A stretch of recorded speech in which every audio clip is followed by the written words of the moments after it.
Hey everyone. So I've been fasting for 9 months now, on and off, 24 hours, 48 hours, an occasional 72-hour fast, especially when there's a commemorative event. And I want to mention that aside from the physical benefits, there is a spiritual benefit as well. When I'm taking my break away from food, it forces me to focus on other things to develop in my life.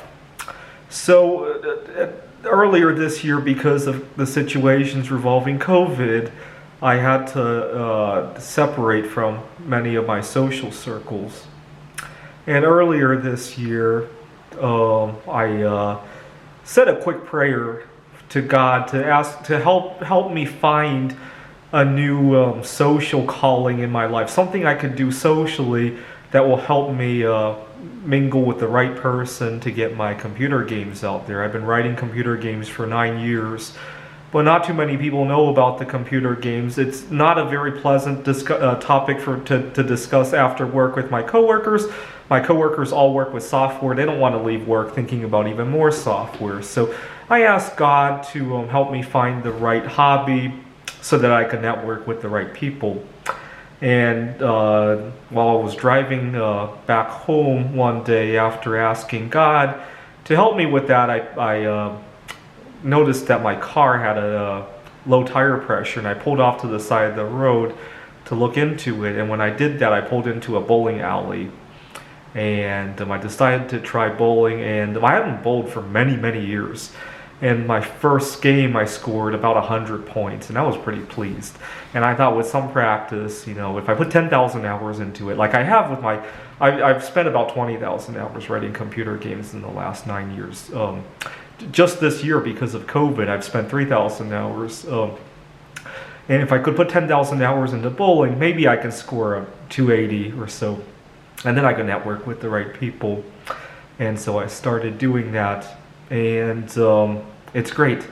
And when I'm bowling for 3-4 hours, so that's easily another 3-4 hours to my fast, right? If I wake up and I have most of my day and I get up to 16 hours and then I go bowling, not only do I get to mingle with the right people, but that extends my fast, and I get to mingle with the right people, and it's a lot better than stressing myself even more, right? I also find, because I teach computer science, and I also do tutoring. Right now I have a student with chemistry that now that I've kind of slowed down on the computer games, I find that I don't feel so drained after work. Sometimes the bowling, the physical activity, kind of helps balance out the mental activities of the computer science and the chemistry and all that. So that's good. I have two ulterior motives for fasting that sometimes when I want to give up on fasting, I remind myself of what can go wrong. I'm recording this in September of 2020, and late last year in 2019, somebody halfway around the world decided to eat something that they might have loved, or for whatever reason they ate it, and as a result, we're all paying the price, right? 5 months ago, an individual in Minneapolis was unfortunately died while he was being arrested. Actually, that was a big wake-up call for me, because I used to crave food so much that if I were about to reach for something and maybe a police officer wants to arrest me, maybe it might even be a mistaken identity, right? He points at freeze.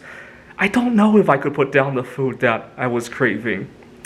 And it scared the hell out of me when I saw what happened to George Floyd. I'm like, oh my God, I gotta do something about my impulsive eating and not being able to put down what I want to eat. I've had times where I've lost my job over stuff like that. I needed to put down food, and I was late getting to a meeting because I just wanted to get whatever I wanted to eat, even if there was a long line at the restaurant or at the grocery store. And sometimes I'll leave a party because I want to get my favorite food. And I don't know what would have happened if I was being arrested, even if it was a wrongful arrest, right? And I was about to get my favorite food. And that scared the hell out of me. And this is good. that I have a better control of my faculties over eating, if you will. And it's helped me discover myself in other ways.